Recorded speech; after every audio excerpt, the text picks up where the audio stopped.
Le bruit des pneus raclant l'asphalte brûlant un samedi après-midi à Oakhaven était assourdissant et sec. Presque aussitôt après, une sirène de police a retenti, pressante, menaçante, fendant l'air chaud de l'été. Une Honda Civic bleue neuve, roulant à une vitesse parfaitement normale, a été soudainement arrêtée sur le bord de la route. La portière de la voiture de patrouille s'ouvrit brusquement. 2 policiers en sortirent.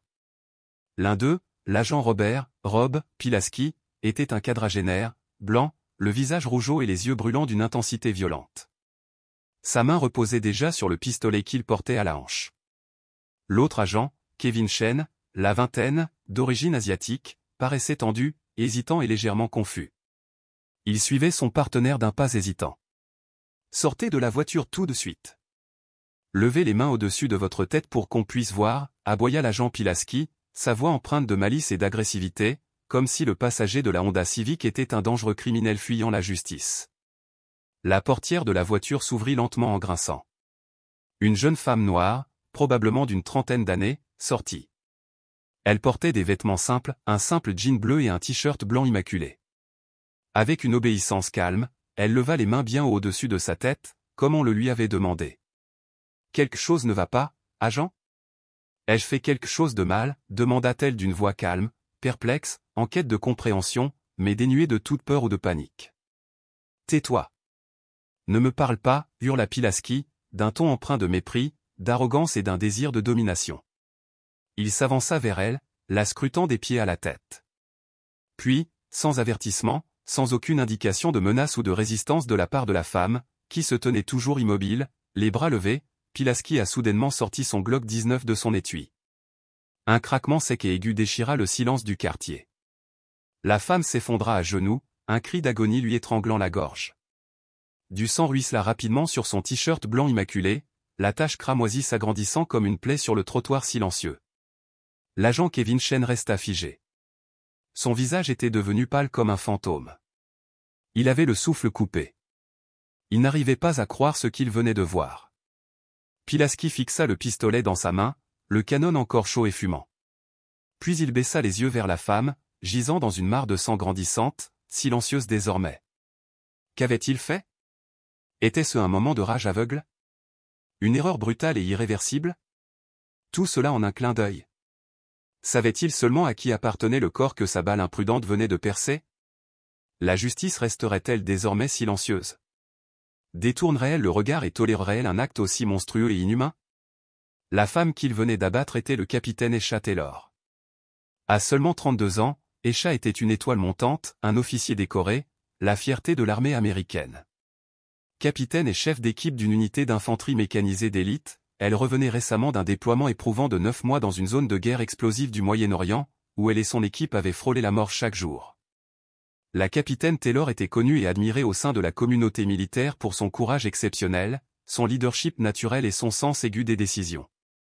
Elle excellait sous la pression et sa capacité à agir rapidement et avec sagesse en situation de crise avait sauvé d'innombrables vies. Ses camarades l'adoraient. Ses supérieurs la tenaient en haute estime. Elle avait reçu de nombreuses médailles prestigieuses pour sa bravoure au combat et son engagement indéfectible envers son pays. Esha était issue d'une famille de militaires fiers. Son père était un colonel à la retraite. Son frère servait alors dans la marine. Le patriotisme, une discipline de fer et une volonté inébranlable lui avaient été inculqués dès l'enfance. Ces valeurs lui étaient inculquées comme un héritage sacré. Elle était de retour à Oakhaven, sa ville natale, pour une brève permission avant d'accepter une nouvelle mission importante sur une importante base militaire à l'autre bout du pays. Elle savourait un rare moment de paix, passant du temps avec sa famille et ses amis d'enfance. En ce samedi après-midi tragique, Esha faisait simplement quelques courses dans sa Honda Civic bleue habituelle.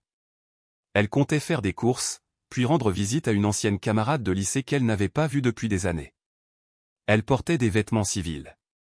Rien sur elle n'indiquait qu'elle était en service actif, et encore moins un officier de haut rang. Elle souhaitait simplement profiter d'un après-midi tranquille, comme tout citoyen américain. Mais ailleurs à Oakhaven, l'officier Rob Pilaski était considéré comme un fléau, une figure profondément problématique au sein du département de police. Bien qu'il ait servi pendant plus de 15 ans, son dossier personnel était saturé de plaintes.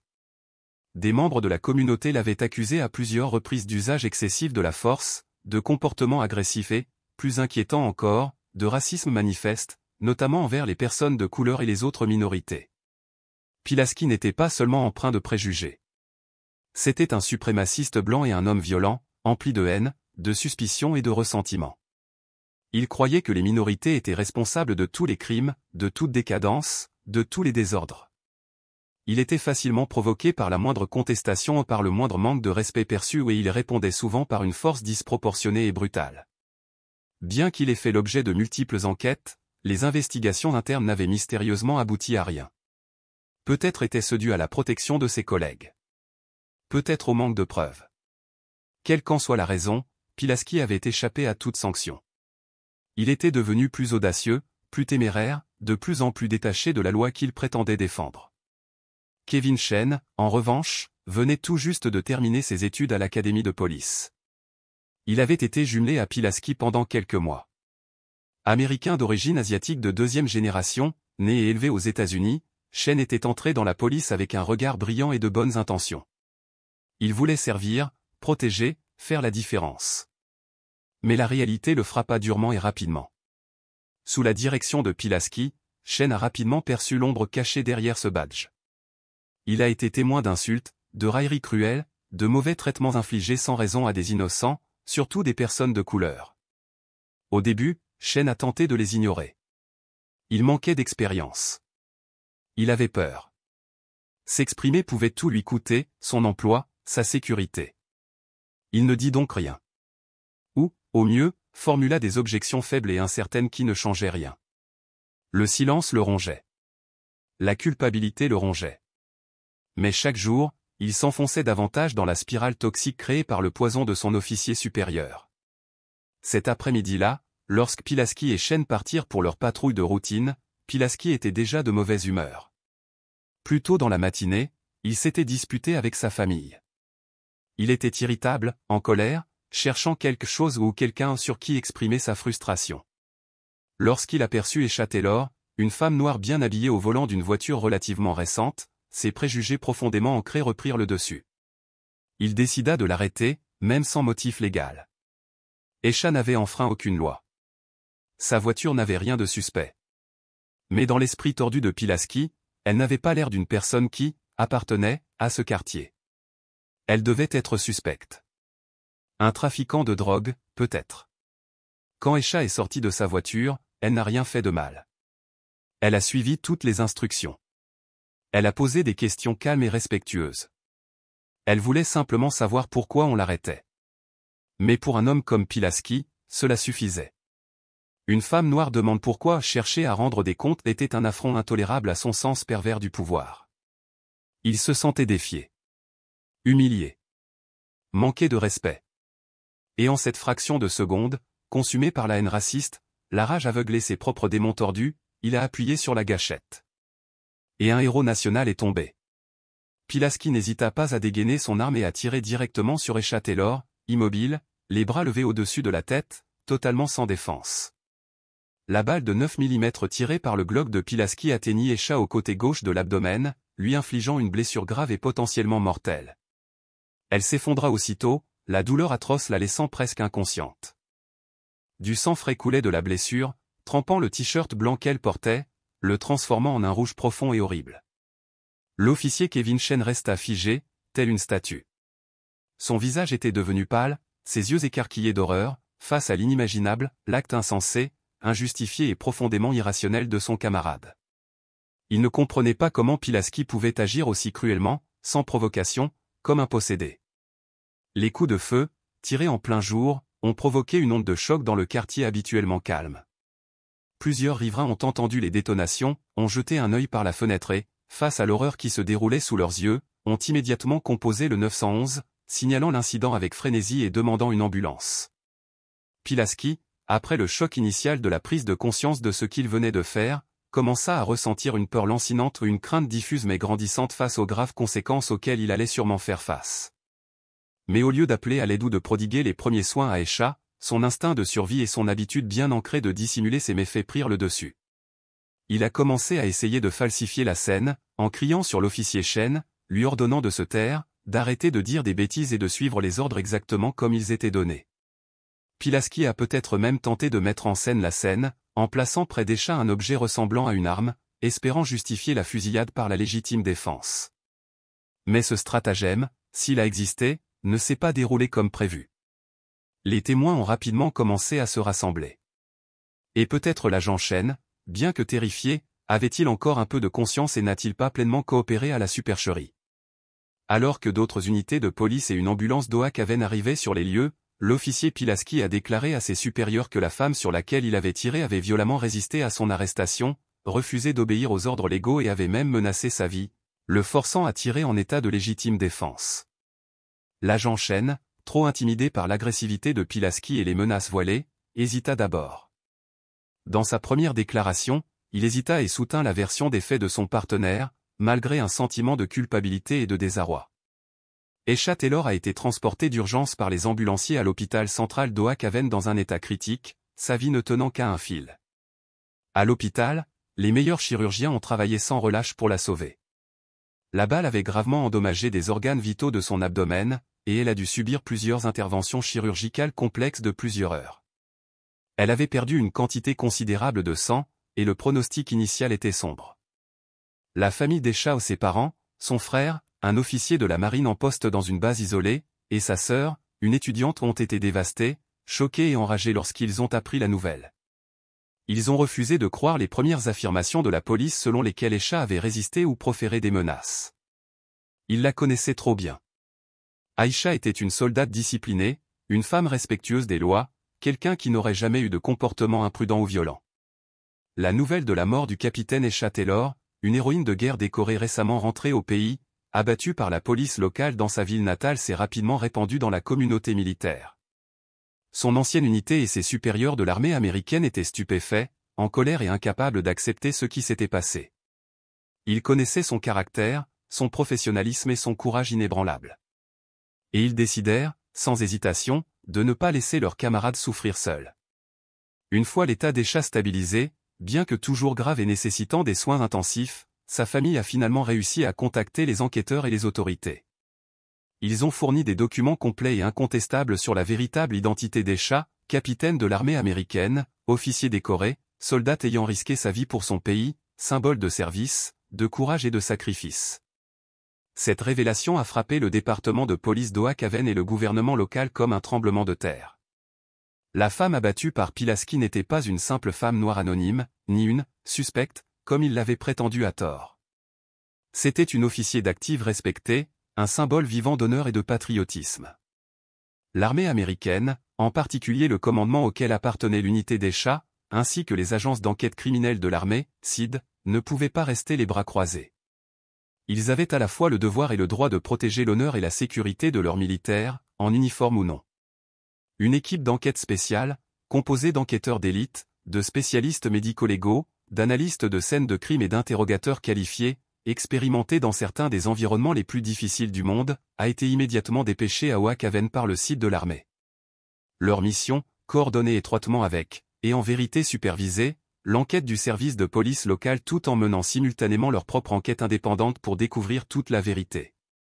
Leur arrivée a exercé une pression sans précédent sur le département de police d'Ohakaven. L'enquête ne pouvait plus être étouffée, menée à la légère ou détournée au profit de l'agent Pilaski. Chaque détail, chaque élément de preuve devait désormais être examiné de manière approfondie, transparente et sans parti pris. Des preuves cruciales ont rapidement été recueillies et soumises à une analyse méticuleuse, des images de sécurité des maisons voisines, des témoignages oculaires, des données balistiques et un examen médico-légal de l'arme de Pilaski. L'officier Kevin Chen, désormais soumis à une pression d'enquête immense, déchiré par la culpabilité et probablement poussé par sa famille et son avocat, a commencé à montrer des signes de dépression émotionnelle. Il ne pouvait plus maintenir ce mensonge. Il ne pouvait plus dissimuler la cruauté de Pilaski, surtout maintenant qu'il savait que la victime était un officier de l'armée américaine qui avait consacré sa jeunesse à la défense de la nation.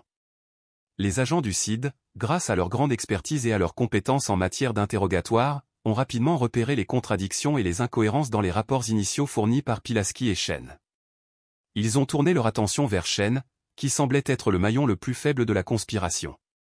Après des jours d'interrogatoire intenses, armés de preuves irréfutables, notamment des preuves médico-légales selon lesquelles aucune arme n'avait été trouvée sur Escha ou dans son véhicule, ainsi que des témoignages oculaires selon lesquels elle n'avait jamais eu de comportement menaçant, et avec le soutien moral de sa famille et peut-être une offre de clémence de la part des enquêteurs, l'officier Kevin Chen a finalement atteint un point de rupture. Et j'ai pris une décision cruciale. Il dirait toute la vérité. Au cours d'un interrogatoire de plusieurs heures, l'agent Kevin Chen a donné un récit complet et détaillé de l'incident. Il a admis que l'agent Rob Pilasky avait interpellé la capitaine Esha Taylor sans motif légitime, avait tenu des propos racistes et désobligeants à son égard et, plus choquant encore, lui avait tiré dessus alors qu'elle se tenait immobile, les mains levées. Elle n'avait tenté ni de mettre en danger ni de menacer la vie de l'un ou l'autre des agents.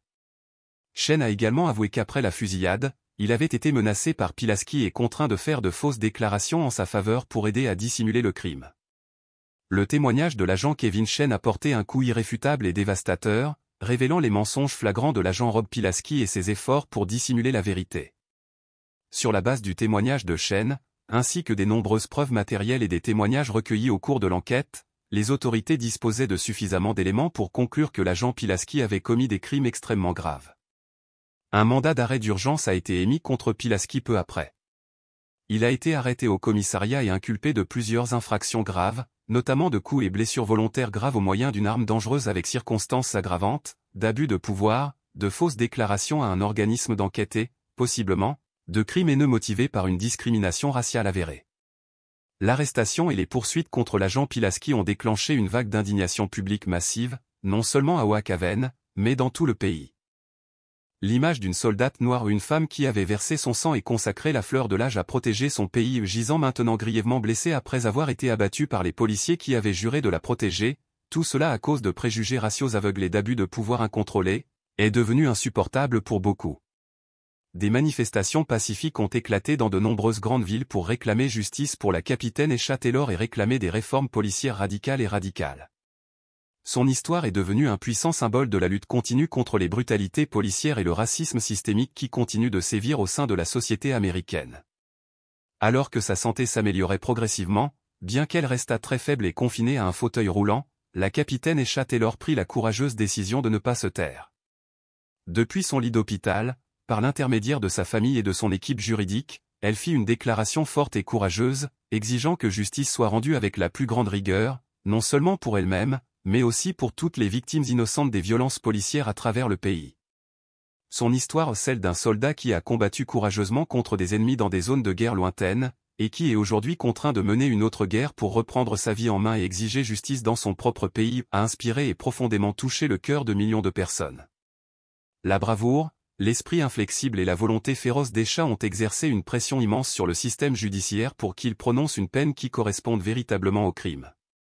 Le procès de l'agent Rob Pilasky a duré plusieurs semaines tendues et a attiré l'attention du public et des médias du pays entier. Les preuves contre Pilasky ont été présentées de manière approfondie et convaincante. Les témoins, dont l'agent Kevin Chen, ont témoigné les uns après les autres, racontant la vérité, aussi poignante soit-elle, sur les événements. L'équipe de défense de Pilasky, malgré ses efforts, a présenté des arguments faibles, creux et finalement peu convaincants face à la montagne de preuves irréfutables.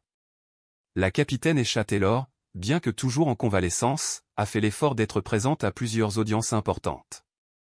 Sa vue où une femme soldat résiliente en uniforme, assise dans un fauteuil roulant, les cicatrices encore visibles sur son corps, mais le regard brûlant de détermination a profondément marqué toutes les personnes présentes dans la salle d'audience. Après de longues délibérations, le jury a rendu un verdict final, Rob Pilasky a été reconnu coupable de toutes les accusations portées contre lui. Lors de la condamnation, le juge-président, un homme réputé pour sa stricte impartialité, a condamné avec force et véhémence les actes de Pilasky. Il a souligné que la brutalité, l'inhumanité et les motivations racistes de Pilasky avaient non seulement infligé des souffrances physiques et mentales extrêmes et irréparables au capitaine Taylor et à sa famille, mais avaient également profondément érodé la confiance du public envers les forces de l'ordre et semé de douloureuses divisions au sein de la société. En conséquence, Rob Pilasky a été condamné à 35 ans de prison fédérale, une peine considérée comme très sévère et reflétant à la fois la gravité de ses crimes et la fureur de la conscience publique. Outre sa longue peine de prison, le tribunal a condamné Pilasky à verser $55 000 de dommages et intérêts au capitaine Esha Taylor. Cette somme visait à compenser en partie les graves dommages physiques et psychologiques subis, les frais médicaux exorbitants et les conséquences à long terme, potentiellement permanentes, sur sa santé, son bien-être et sa carrière militaire. L'affaire du capitaine Escha Taylor est depuis devenue un moment charnière dans la prise de conscience nationale de la brutalité policière et du racisme systémique, en particulier à Oak-Haven, mais aussi dans l'ensemble des États-Unis. À la suite de ce scandale, le département de police d'Oak-Haven a été contraint de procéder à une refonte complète et radicale, sous la supervision attentive du ministère de la Justice ou d'un organisme de surveillance indépendant. De nouvelles réglementations plus strictes sur l'usage de la force, une formation obligatoire à la reconnaissance et à la correction des préjugés raciaux et implicites, ainsi que de nouveaux mécanismes visant à garantir la responsabilisation au sein des forces de police ont été promulgués et rigoureusement appliqués. Quant à l'agent Kevin Chen, grâce à son honnêteté, sa pleine coopération avec les enquêteurs et son rôle crucial dans la découverte de la vérité, il aurait pu bénéficier d'une réduction de peine significative, voire éviter toute poursuite pénale. En revanche, il a été définitivement renvoyé des forces de police. Après une longue et difficile période de traitement, de rééducation et de rétablissement émotionnel, la capitaine Escha Taylor pourrait ne jamais guérir complètement. Les cicatrices, tant physiques que psychologiques, la suivront probablement toute sa vie. Pourtant, elle s'est imposée comme un symbole éclatant de courage, de résilience et de force morale, une voix puissante pour la justice et l'égalité en Amérique. Elle pourrait un jour prendre des décisions importantes pour son avenir, peut-être continuer à servir dans l'armée dans un rôle mieux adapté à sa santé, ou choisir de prendre sa retraite et de consacrer sa vie à l'activisme social. Quoi qu'il en soit, elle est déjà devenue une fervente défenseur des droits civiques, de la réforme de la justice pénale et du rêve de bâtir une société plus juste et plus humaine. La leçon que nous devons retenir est la suivante, aucun uniforme ne peut dissimuler la dure vérité. Aucun insigne ne peut s'élever au-dessus de la justice et de la raison. Lorsque les actions sont motivées par une haine aveugle et de faux préjugés, elles aboutissent toujours à un chagrin et à une tragédie. Mais même dans les recoins les plus sombres et les plus désespérés de la vie, le courage extraordinaire d'un individu ou la voix inébranlable de la vérité peut allumer une flamme d'espoir, surmonter l'obscurité et finalement conduire à la justice. Que pensez-vous de la peine de 35 ans de prison et des 55 000 $ de dédommagement infligés à l'agent Pilaski? Cette peine et cette indemnisation correspondent-elles vraiment à la peine et à l'indemnisation que mérite la capitaine Escha Taylor et sa famille? Quel a été le rôle de l'agent Kevin Chen tout au long de cette affaire? Comprenez-vous son silence initial, sachant la pression qu'il a subie de la part d'un associé corrompu? Et que pensez-vous de sa décision finale de se manifester courageusement et de dire toute la vérité? L'histoire tragique mais inspirante du capitaine Escha Taylor restaure-t-elle votre foi ou approfondit-elle votre déception dans le système judiciaire actuel? Et surtout, que pensez-vous que chacun d'entre nous peut faire pour aider à prévenir des tragédies similaires à l'avenir et à construire une société véritablement juste, sûre et équitable pour tous? La leçon que nous devons retenir est la suivante, aucun uniforme, aussi imposant soit-il, ne peut dissimuler la dure vérité. Aucun insigne, aussi brillant soit-il, ne peut s'élever au-dessus de la justice, ni faire taire la voix de la raison. Lorsque les actions naissent d'une haine aveugle, nourries par des préjugés aussi absurdes que cruels, elles finissent inévitablement dans le chagrin, la perte et la tragédie. Cela ne fait aucun doute. Mais même dans les recoins les plus sombres de l'existence, là où l'espoir semble avoir déserté depuis longtemps, il suffit parfois du courage extraordinaire d'un seul individu. Une seule voix, inébranlable, portée par la vérité, peut suffire à rallumer une flamme. Une lumière capable de traverser l'obscurité, de l'embraser, et de guider les pas vers la justice. Que pensez-vous de la peine de 35 ans de prison et des 55 000 $ de dédommagement infligés à l'agent Pilaski? Cette peine est-elle réellement à la hauteur de ce que la capitaine Escha Taylor et sa famille ont enduré? Peut-elle apaiser leur douleur, réparer l'irréparable? Quel a été le rôle exact de l'agent Kevin Chen dans toute cette affaire? Pouvez-vous comprendre son silence initial, lorsqu'on considère l'énorme pression qu'il a subie de la part de son collègue corrompu? Et surtout, que pensez-vous de sa décision finale, celle de se lever, de braver la peur, et de dire enfin toute la vérité, quoi qu'il lui en coûte? L'histoire de la capitaine Escha Taylor, à la fois tragique et inspirante, vous redonne-t-elle foi en notre système judiciaire? Ou, au contraire, ne fait-elle qu'approfondir votre désillusion, votre colère, votre tristesse face à une justice souvent silente? Si injuste pour ceux qu'elle prétend protéger? Et enfin, la question la plus essentielle, que pouvons-nous faire, chacun à notre niveau, pour empêcher qu'une telle tragédie ne se reproduise? Comment bâtir, ensemble, une société véritablement juste, sûre et équitable, pour tous, sans exception?